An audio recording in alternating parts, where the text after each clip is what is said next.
Okay, I'm going to be looking at how to remove a color cast from an image, and also incidentally how to be using the color lookup node. As you can see, we have an image here that is severely color cast. Now, when you adjust a color cast image, the thing you attack is not the color per se. Conceptually, what you need to look at are the neutrals. In other words, you need to look for something that should be a gray. Now, a white box in this instance clearly should be a gray, and clearly in this case isn't. Let's zoom in. Now, if I drag my mouse pointer over any area, I get a color readout beneath in the viewer window. If I Command Shift drag, I get an average of that area, and that's very useful.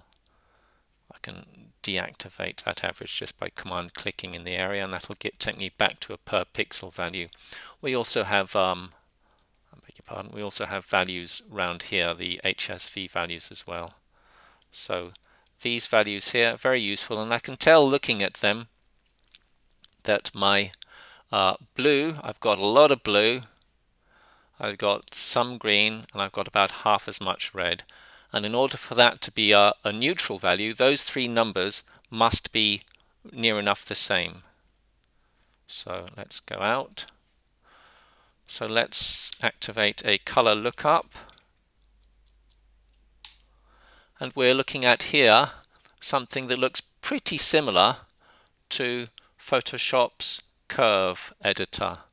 I can drag that master, slide out that master curve up and down, left and right. It's constrained, so I can only drag it either up or down or left and right, unless I press the command key, in which case I can slide it around freely. I can command option click to make a little curve there. Delete. Now, I want you to see these lines within that properties area. You'll notice that as I drag my mouse around, I'm getting live feedback from those three lines. If I make a selection there, that gives me brilliant feedback and brilliant information to work with when I start to make color adjustments. Very simply, I want to drag this red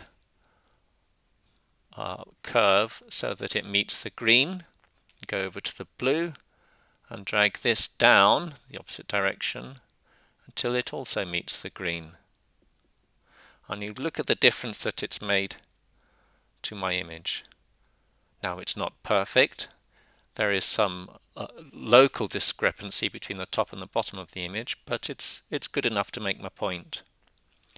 You will sometimes, incidentally, let's go back to that. You will sometimes, incidentally, not want to make a linear adjustment like that, but want to make one from the middle of the curve for when you're doing color adjustments. And you'll soon develop a feeling for when this is necessary and when it isn't.